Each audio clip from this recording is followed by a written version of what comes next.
अर्पिता, कोई भी चश्मदीद अब तक नहीं आया है सामने, किसी ने कुछ भी बयां किया है क्या, पड़ोसियों का या फिर किसी की भी हम चर्चा कर लें, कोई भी इस आरोपी आफ्ताब के बारे में या श्रद्धा के बारे में कोई भी जानकारी किसी ने शेयर की है क्या? देखिए आशुतोष, क्या है कि जब आफ्ताब के घर जाइए और वहां आसपास जो पड़ोसी हैं वो ऑफ द कैमरा तो बहुत कुछ बोलने को तैयार हैं, लेकिन अगर आप ऐसी घटना, क्योंकि एक शख्स वहां रह रहा था, बहुत लंबा वक्त नहीं हुआ था उसको मुंबई से दिल्ली आए हुए, शिफ्ट हुए, लेकिन लोग उसको जानते थे, जितनी बातचीत रहती हो उस लिहाज से देखा गया है यहाँ पर कि जो लोग कैमरे के पीछे बोलने को तैयार है वो कैमरे के सामने बोलने को तैयार नहीं है। और उसके पीछे वजह है डर। उनको डर इस बात का है कि वो किस मानसिकता का है, कल को छूट जाता है तो कहीं उनके लिए कोई दिक्कत ना हो। तो इसलिए जो पड़ोसी हैं, जो आसपास के लोग हैं, वो कुछ भी बोलने से डरते हुए और बचते हुए नजर आ रहे हैं। बहुत कोशिश की गई कि कोई दूसरे तरीके से उनकी मुजुबानी सुनवाया जा सके कि वो आखिरकार वो इस तरफ अमन किस तरीके का शख्स रहा, लेकिन कोई भी बताने के लिए ये तैयार नहीं है, ना बोलने के लिए तैयार है। तो ये हकीकत है फिलहाल। अब पुलिस अपनी तरीके से जांच कर रही है। मैं कोशिश कर रही हूँ आशुतोष कि मैं आपको वो तस्वीर दिखाऊं जिस जिक्र कर रहे थे अरविंद, उस नाले की, क्योंकि जंगलों के अंदर हम अंदर पहुंचे थे, वो तस्वीरें हमने आपको दिखाई, लेकिन जरा वो नाला भी मैं आपको दिखाना चाह रही हूँ जिस नाले में बताया जा रहा है कि कुछ हड्डियां पुलिस ने वहां से भी बरामद की हैं। तो मेरी कोशिश रहेगी कि मैं जरा वो तस्वीर भी आपको दिखाई दूं, क्योंकि वो उस नाले में, क्योंकि पहले यही कहा जा रहा था कि जंगल में अलग अलग जगहों पर खोजना, नाला दिखा, अगर नाले में भी कुछ फेंका गया होगा तो 5 महीने बाद उसको रिकवर करना या उसको बाहर निकाल पाना वो बहुत बड़ी चुनौती होगी। और इसी चुनौतियों को चलते अब पता नहीं कैसे, अभी जैसा अरविंद बता रहे हैं, सब खबरें ही हैं, अपुष्ट खबरें ही हैं, इसकी कोई अभी आधिकारिक ऐसी जानकारी तो नहीं है कि नाले से कुछ बरामद हुआ या ना नहीं हुआ, लेकिन नाला है ये तो हम अपनी आंखों से देख पा रहे हैं। आई जरा अमन जल्दी से, आशुतोष बस आपसे 30 सेकंड और चाहूंगी और वो तस्वीरें आपको दिखाऊंगी। ये आप देख रहे हैं मेहरौली के अंदर जाने का रास्ता हम आपको दिखा रहे थे। अब हम ये आपको बाहर की तस्वीर, यानी यहाँ से अगर आप 200 या 300 मीटर और दूर जाएंगे तो आपको बाहर सड़क दिखने लगेगी, लेकिन ये मेन रास्ता जो जंगल की तरफ जाता है, आपको उधर नहीं जाना है। आपको अगर आप इसके इस तरफ आते हैं तो अब आपको यहाँ पर ये देखिए, ये वही नाला जिसका जिक्र अरविंद कर रहे थे, इस नाले की जरा हम आपको ये तस्वीर दिखाते हैं। ये देखिए, ये जो नाला है, इसी नाले में कहा गया कि क्योंकि अब आप समझिए 20 दिन वो आता है और 35 टुकड़े उसको ठिकाने पर लगाने थे, तो उसने एक एक जगह चिन्हित की, ये नाला चिन्हित किया, ये बाहर का एरिया हम आपको दिखा रहे हैं। ये इतना बड़ा जंगल है इतने किलोमीटर में, क्योंकि हमने ड्रोन की तस्वीरों से भी आज तक के दर्शकों को दिखाया कि कितना बड़ा ये जंगल है, वो तस्वीरें भी हमने दिखाई थी। उसने यहाँ पर एक टुकड़ा फेंका, एक ही जगह पर उसने सारे टुकड़े नहीं फेंके, यानी शातिर, कितना शातिर रहा होगा आफ्ताब, अंदाजा लगाइए आप। यहाँ पर कुछ टुकड़े उसने नाले पे फेंके, कुछ उत्तर की तरफ, कुछ अलग अलग दिशाओं में उसने जो है चिन्हित किया, एक जगह पर उसने कोई टुकड़ा नहीं फेंका।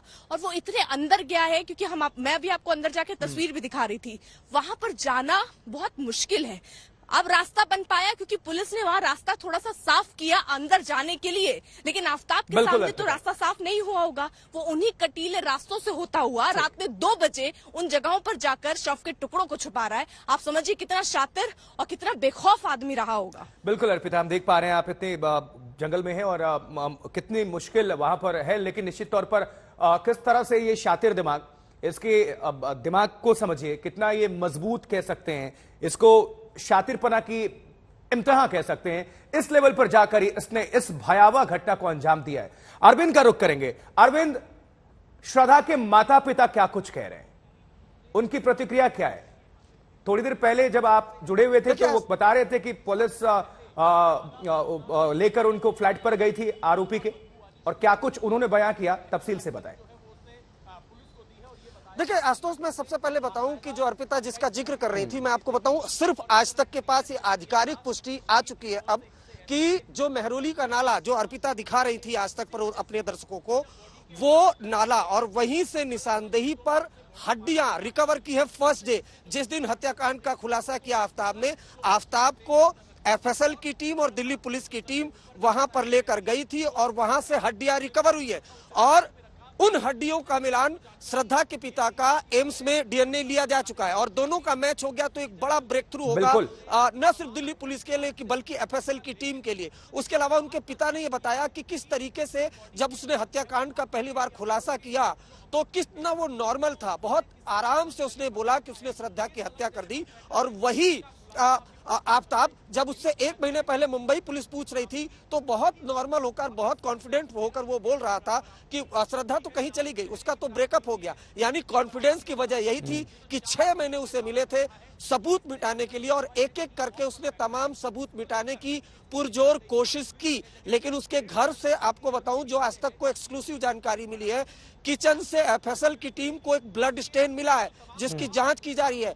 आफ्ताब से जब पूछा गया तो आफ्ताब ने बताया कि किचन में भी एक बॉडी का टुकड़ा उसने रखा था। तो बहुत मुमकिन है कि उसने तमाम घर साफ कर दिए, फ्रिज साफ कर दिया, बाथरूम साफ कर दिया, लेकिन किचन साफ करने में चूक हो गई। वहां एक ब्लड स्टेन मिला है जिसका सैंपल जांच के लिए लिया गया। इसके अलावा कई ऐसे एविडेंस हैं जो आफ्ताब के खिलाफ जाते हैं। हालांकि अभी भी वो हथियार जिससे बॉडी के टुकड़े किए गए थे वो तलाशना पुलिस के लिए चुनौती है और पुलिस उसके लिए लगातार कोशिश कर रही है। लेकिन अब ये केस धीरे धीरे सर्कमस्टेंशियल एविडेंस की तरफ केस की तरफ जा रहा है और सर्कमस्टेंशियल एविडेंस वो तमाम जो है आफ्ताब के खिलाफ जाते ही है। जैसे मसलन पहला झूठ वो बोलता है कि श्रद्धा तो 22 मई को ही चली गई थी, लेकिन श्रद्धा का मोबाइल फोन छतरपुर इलाके में ही एक्टिव था और 22 तारीख को वो कहता है चली गई है, लेकिन 26 तारीख को उसका मोबाइल फोन एक्टिव रहता है जिससे 54,000 रुपए ट्रांसफर होते हैं और लोकेशन छतरपुर की आती है।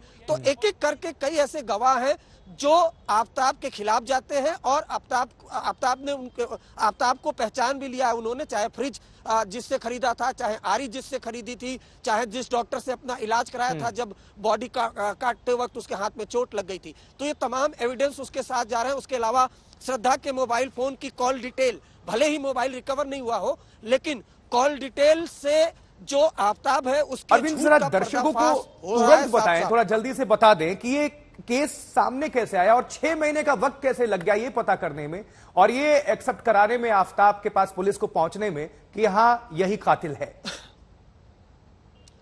देखिए, जो आफ्ताब है वो इतना शातिर है कि तकरीबन 1 महीने तक तो उसने दिल्ली और मुंबई पुलिस दोनों को गुमराह किया। आपको बताऊं, इतना कॉन्फिडेंट, इतना शातिर क्रिमिनल है ये, जैसा सूत्र हमें बता रहे हैं। क्योंकि जो श्रद्धा का एक दोस्त है उसने जाकर श्रद्धा के पिता को बताया कि तकरीबन 2.5 महीने से वो श्रद्धा का मोबाइल फोन लगातार मिला रहा है, लेकिन मोबाइल स्विच ऑफ है, कुछ गड़बड़ लग रहा है। उसके बाद श्रद्धा के पिता जाते हैं मुंबई पुलिस के पास मिसिंग की कंप्लेन दर्ज कराते हैं, जहां श्रद्धा के पिता ये कहते हैं कि वो आफ्ताब के साथ ही गई थी। जाहिर सी बात है, आफ्ताब से मुंबई पुलिस पूछताछ करती है, वो लगातार गुमराह करता है कि 22 मई को उसका ब्रेकअप हो गया था, श्रद्धा वहां से चली गई थी। इसकी जानकारी जब दिल्ली पुलिस को दी जाती है, उसके बाद जब कॉल डिटेल निकाला जाता है जिसमें श्रद्धा की मौजूदगी यानी मोबाइल की मौजूदगी छतरपुर इलाके में दिखाई जाती है, उसके बाद फिर उससे कड़ाई से पूछताछ होती है और एक एक करके वो कबूल करता जाता है कि किस तरह से उसने हत्याकांड को अंजाम दिया, किस तरह से उसने बॉडी के टुकड़े किए और 18 पॉलीथीन में उसने फ्रिज में रखा था। तो उसके बाद उसके झूठ का पर्दाफाश हो गया। फिलहाल उससे पूछताछ की जा रही है। 5 दिन की कस्टडी में रखा गया था और अब से कुछ देर बाद साकेत कोर्ट में उसकी पेशी होगी और दिल्ली पुलिस उसकी और पुलिस कस्टडी की मांग करेगी।